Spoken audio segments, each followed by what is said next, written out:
ручного управления на полуавтомат. Железнодорожный цех Сибайского горно-обогатительного комбината на днях перешел на полуавтоматное управление стрелочных переводов. «Танцуй, пока молодой». В Центре детского творчества состоялся открытый фестиваль-конкурс хореографического искусства. Продемонстрировать навыки публичной дискуссии. В Сибае прошел республиканский чемпионат по дебатам на башкирском языке. Об этом и не только вы узнаете в сегодняшнем выпуске новостей. В студии Милиш Бердин. Здравствуйте. Железнодорожный цех Сибайского горно-обогатительного комбината на днях перешел на полуавтоматное управление стрелочных переводов. Насколько облегчилась работа в цеху, в репортаже наших корреспондентов. Один оператор на 3 стрелочных поста. Не выходя из кабинета, работник железнодорожного цеха задает маршруты двигающимся составам. На всю эту операцию требуется всего пару минут. А совсем недавно управление было механическим, и на нем было задействовано несколько человек, и времени, соответственно, уходило гораздо больше. Это в корне облегчило, скажем так, труд, высвободило там, скажем, кадры. Высвободившиеся кадры, они были, им предоставились другие места, вакансии. И, скажем так, облегчили здесь и определили людей по рабочим местам, по-новому уже, так скажем. То, что вот сейчас вы видите, это схема станции заводская. Именно от работы дежурного зависит слаженное передвижение составов. Ежедневно он сдает маршрут на несколько станций.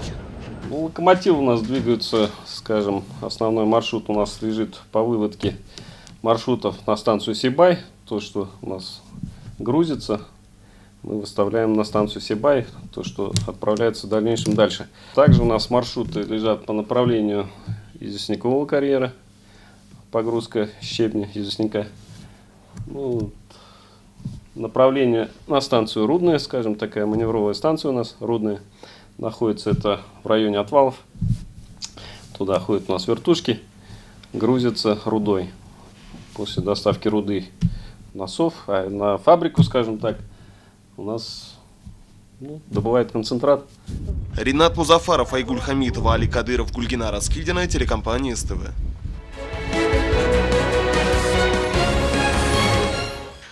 «Танцуй, пока молодой». Именно этим девизом и руководствовались участники открытого фестиваля конкурса хореографического искусства «Танцы в ЦДТ». Подробности ярких выступлений участников мероприятия смотрите в сюжете нашей съемочной группы.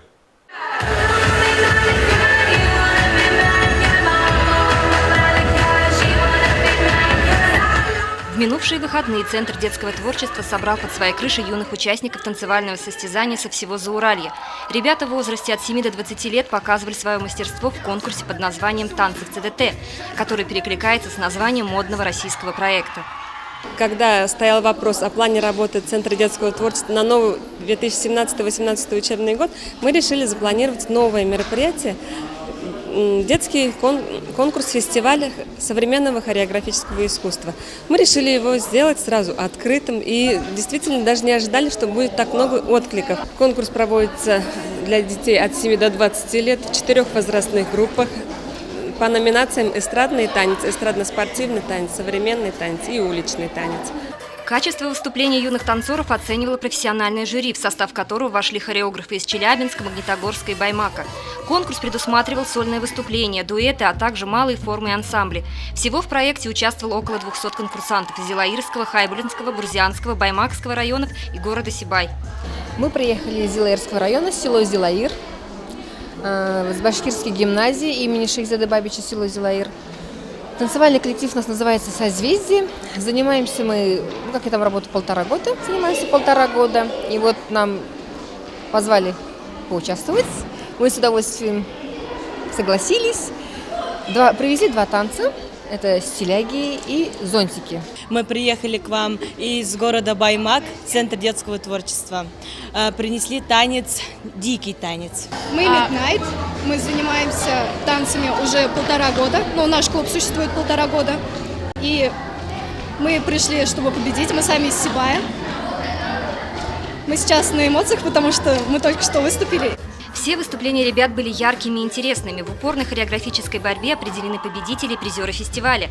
Все места в сольных выступлениях разделили между собой участники из Баймака. В остальных номинациях не было равным нашим ребятам из танцевальных коллективов «Эйфория», «Индиго», «Дэнс Код» и групп, представленных объединением клуба «Ровесник». Все участники были награждены сертификатами и памятными подарками. Ирина Оренбургина, Руслан Кравцов, Гульнара Раскильдина, телекомпания СТВ. Часто ли вам приходится отстаивать собственную точку зрения? Да практически ежедневно. А умеем ли мы делать это правильно? Проверить свои возможности отстоять собственную точку зрения, убеждая оппонентов и слушателей в правильности своих взглядов, смогли участники прошедшего в Сибае отборочного тура республиканского чемпионата по дебатам на башкирском языке. Подробнее расскажет Ирина Оренбургина. В прошедшие выходные в стенах СибГУ для студентов и школьников городов и районов Зауралья прошел отборочный тур республиканского чемпионата по дебатам на башкирском языке «Асылташ».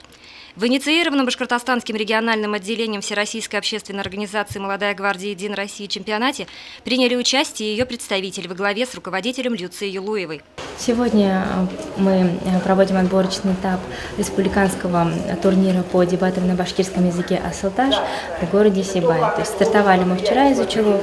Это целый цикл мероприятий на территории Республики Башкортостан с охватом максимального количества территорий. Под брендом «Асылташ», то есть если говорить почему «Асылташ», это бренд, который создан был Молодой гвардией Республики Башкортостан совместно с Ассоциацией молодежных землячеств Республики Башкортостан и подразумевает под собой определенный комплекс мероприятий. Например, летом был это форум башкирской культуры, который проходил 26 по 29 июля в Баймакском районе республики. Сейчас это дебаты и различные рода мероприятия, которые направлены в основном на образовательный процесс молодежи, на просвещение молодежи, ну и, конечно же, развитие, как личностное развитие, так и профессиональное. Чемпионат проходил в двух категориях – среди учащихся башкирских гимназиев и лицеев, а также среди студентов СУЗов и вузов. Ему предшествовали отборочный тур и обучающий мастер-класс, где участников ознакомили с правилами ведения дебатов. И сегодня у нас дебаты будут в классическом британском формате, который принят на международном уровне, и ребята будут дебатировать на башкирском языке на общественно актуальные темы. Сегодня будут касаться темы и семьи, и темы личности, и темы языка, и, конечно же, темы важные для молодежи. Вот. И основываясь на темы, они разделяются на «за» и «против», и должны не в зависимости от своего личного, а в зависимости от своей роли отыграть эту роль, построить правильную глубокую аргументацию и, конечно же, красиво и выступить, красиво сказать на башкирском языке с использованием интересных слов. И после этого судьи примут решение, основываясь на 3 фактора. То, как говорить, то какие аргументы используют и, конечно же, как он выполнил свою роль. По итогам чемпионата команды Зианчуринского района и Сибая в лице СибГУ вышли в финал и будут принимать участие в финальных дебатах, которые пройдут 9 декабря в Уфе.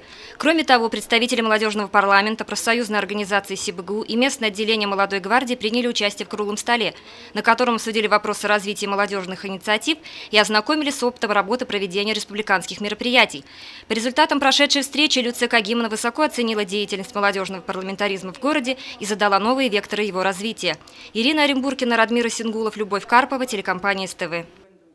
На минувшей неделе школьники, увлекающиеся туризмом, приняли участие в городских соревнованиях по спортивному ориентированию, проверив свои навыки ориентировки на местности с традиционными туристическими снарядами.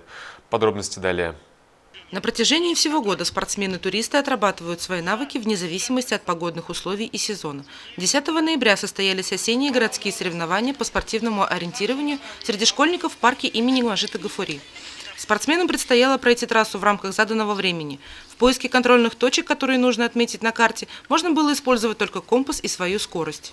В ЦДТ проводились городские соревнования по ориентированию. Вот очень весело, еще не закончилось. Многие устали, но все равно получили удовольствие. Спортивный туризм, я считаю, это очень интересный вид спорта. Здесь проходит очень много различных соревнований, и я очень рада, что я занимаюсь этим видом спорта. Мы искали контрольные пункты. Нас было 7, 3 мальчика, 4 девочки. Тут весело. К прохождению трассы было допущено 64 человека, которые входили в состав 10 школьных команд.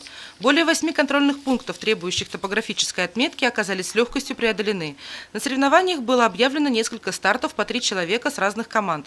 Учитывалась индивидуальная работа, которая в дальнейшем стала определяющей для выведения общекомандных результатов. Итоги соревнования подведены. В личном первенстве среди мальчиков и девочек до 13 лет одержали победу Денислам Сулейманов и Сабина Мамедова. До 15 лет Айдар Янтурин и Юлиана Мингажева. До 17 лет Мансур Мансуров и Гульназ Байгужина.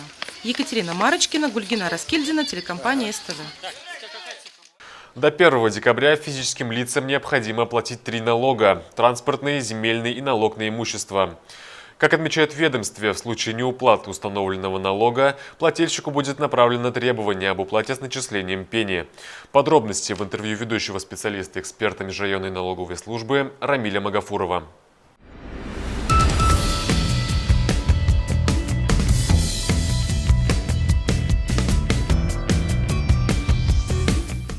Уважаемые налогоплательщики, хотелось бы напомнить, что 1 декабря 2017 года наступают сроки уплаты имущественных налогов, а именно налога на имущество, транспортного и земельного налогов. Те налогоплательщики, которые не получили данные налоговые уведомления, необходимо будет обратиться в налоговую инспекцию по адресу улица Маяковского, 31/1. Также хотелось напомнить о последствиях неисполнения своих обязанностей по уплате налогов.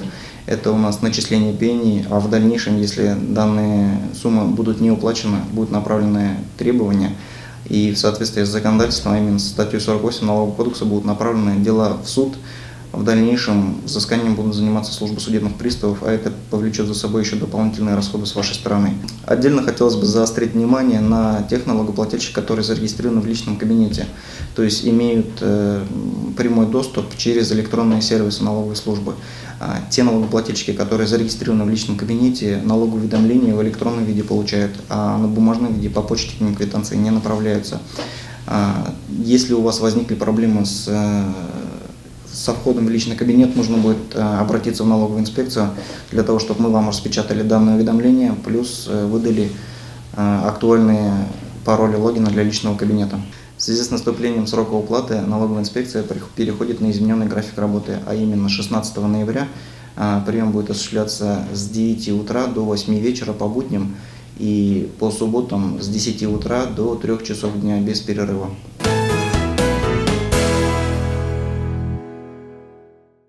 Не откладывай на завтра то, что хочется сегодня. Банк «Пойдем» предлагает выгодные кредиты на любой случай жизни.